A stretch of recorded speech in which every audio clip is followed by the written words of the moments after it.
Hello and welcome to Informal Fallacies Part 2.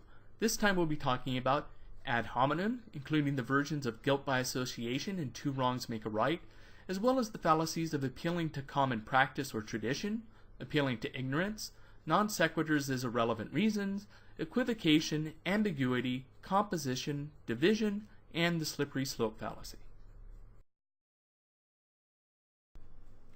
It should be noted that the first four fallacies, those highlighted in blue there, are all fallacies of relevance.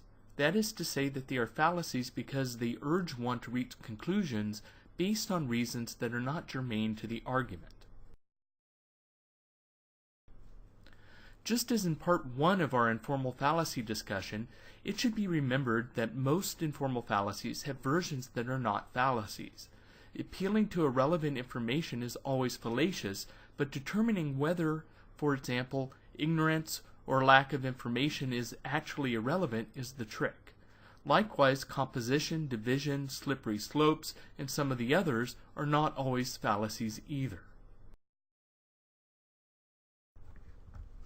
The ad hominem fallacy is the fallacy of attacking the person instead of engaging the argument a person is making. One commits this fallacy when, instead of attacking the reasoning or premises of an argument, one attacks the person or persons making the argument instead. In some cases, the fallacy is committed when one attacks the person whom the argument is about. Here are some examples. Ben Franklin wasn't a great inventor, he was a sex maniac. This is a fallacy because how often and with whom Franklin engaged in sex is irrelevant to whether or not he invented useful devices. Or take this example. We shouldn't listen to Senator Pushbutton's views on the budget. After all, he is a Washington insider. Again, the senator's views on the budget may be accurate even if he is a Washington insider.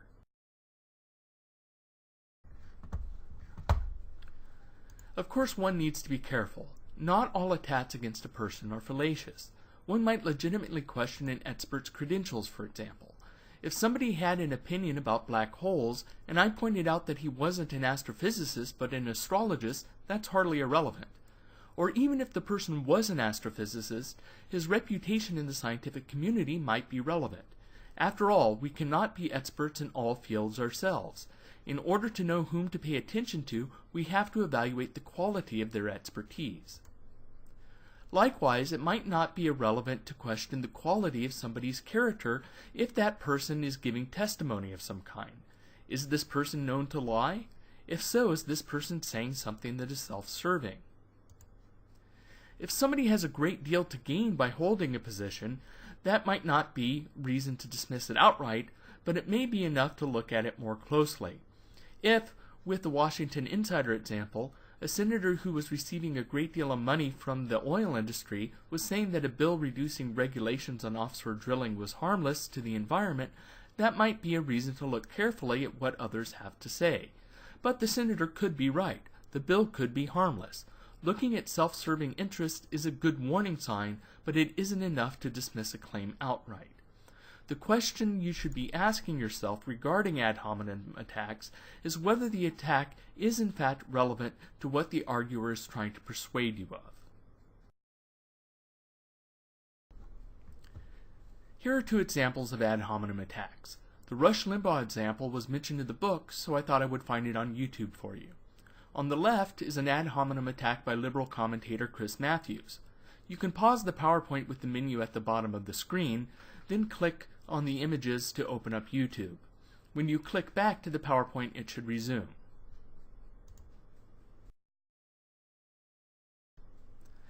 Here is one more ad hominem attack ad, but this one illustrates guilt by association. In other words, the target is being attacked because of who that person knows. Some real policy issues are also raised in this ad, so the whole thing isn't fallacious, but it contains guilt by association as well.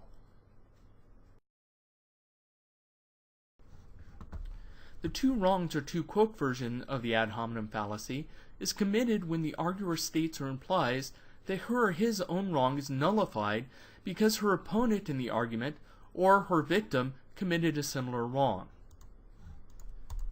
For example, suppose that person 1 says, "You really shouldn't waste electricity," and person 2 responds, You're one to talk. You have enough Christmas lights up in winter to illuminate a landing strip. This is a fallacy of relevance because even if person 2 wastes electricity and is being hypocritical and telling person 1 not to, that doesn't mean that it's morally right for person 1 to waste electricity. Here's an example of the 2 wrongs fallacy from Garfunkel and Oates.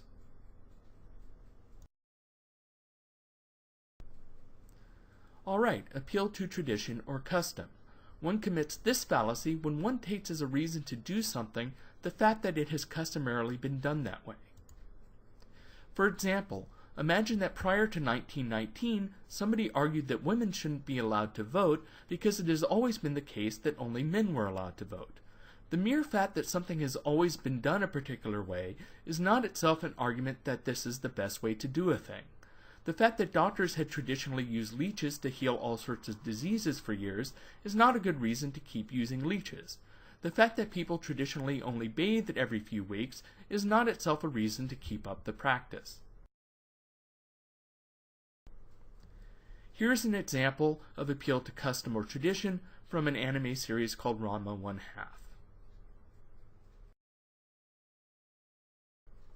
Appeal to ignorance. This is an important fallacy, and it appears more often than one would expect. One commits this fallacy when one argues that since we don't know about something, X, we therefore know something about X. Alternatively, it can occur when it is argued that because we don't know that Y is false, Y is true. Here's an example.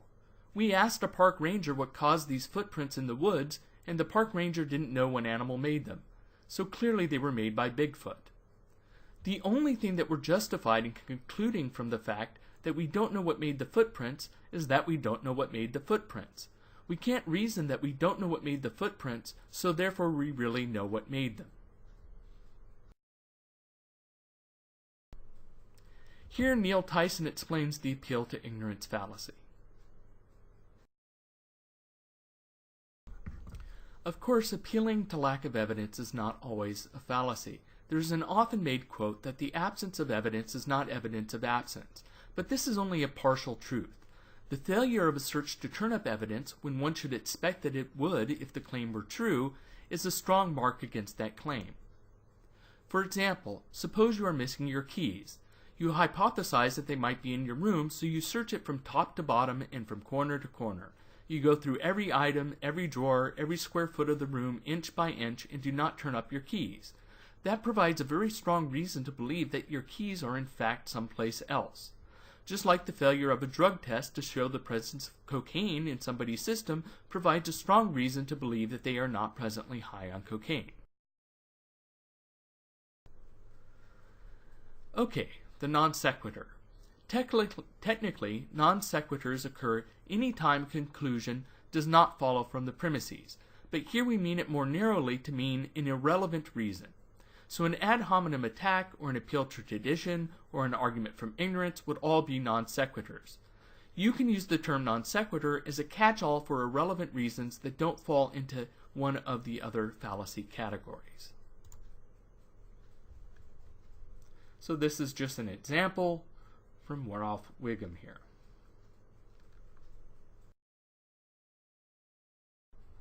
Equivocation. Equivocation is a fallacy that occurs when an arguer uses a term with 2 or more different meanings as if it had the same meaning.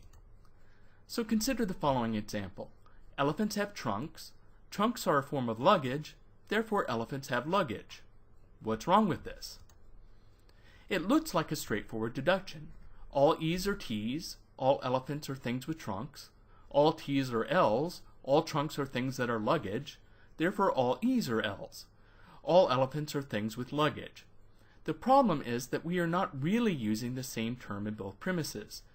We really have all E's are P's, all elephants are things with prehensile appendages called trunks, all Q's are L's, all boxes known as trunks are forms of luggage, therefore all E's are L's, therefore all elephants are things with luggage. Stated like that, it's clear that the conclusion does not follow. Here is an example of equivocation from Seinfeld, where the woman in the scene is using the term man in one sense and Seinfeld is using it in another. Can you articulate these two senses and why it is an equivocation?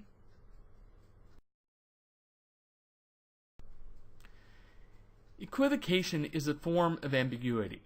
Statements could be taken in more than one way. Of course, there are many ways for statements to be ambiguous. Ambiguous statements can often lead to bad reasoning. Of course, it's important to remember that ambiguity often serves an important linguistic purpose as well.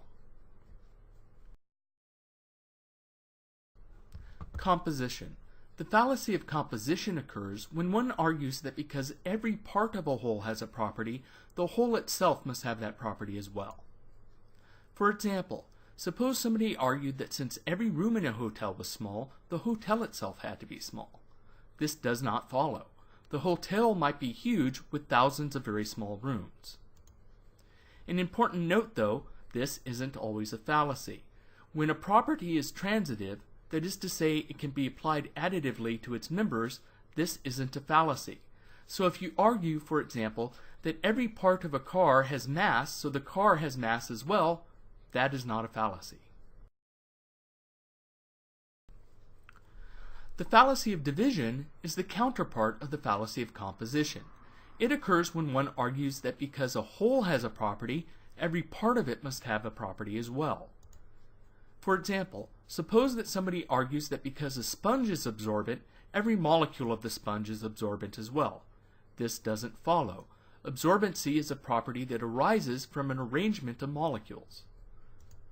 Again, the important note here is that this isn't always a fallacy. Some properties of wholes require that each part have that property as well.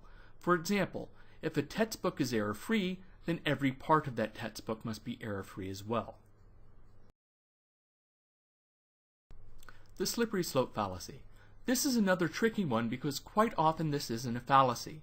One really has to think hard about these. One commits the slippery slope fallacy when one argues that if one does something A, B will follow, and that if B follows, C will follow, and so on until there is some undesirable result.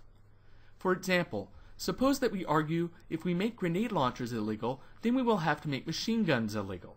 Then we will have to make semi-automatic machine guns illegal, and then we will have to ban handguns and rifles that hold multiple rounds. And then we will have to ban single-shot weapons, and sharp knives, and baseball bats, and pointy sticks, and eventually you won't even be able to get a spork at Taco Bell. So here you see the structure. It's like a snowball rolling downhill. The argument is that if we take the first step, making grenade launchers illegal, A, then we will go to step B, then C, then slide all the way down to where you cannot even get a spork at Taco Bell. So where does this reasoning go wrong? To see where the error is, one needs to ask oneself if there is a reasonable stopping place. If the principle that one is using really would lead all the way to the bottom, then it is a real slippery slope and not a fallacy. So if the principle were, we need to ban anything that could conceivably hurt anybody, we really would slide all the way to the bottom. But chances are that somebody arguing to ban grenade launchers is using a principle like, we need to ban weapons that can easily kill large numbers of people. And if that is the principle, then there is a logical stopping place down the slope. Maybe it is after grenade launchers, maybe it is after machine guns, but certainly it doesn't go all the way down to pointy sticks and sporks. Here is an example of a slippery slope argument from a car commercial. Of course, this was designed to be humorous, not serious, but it does illustrate the point. And that wraps up this presentation. Next time we'll be on to Informal Fallacies Part 3.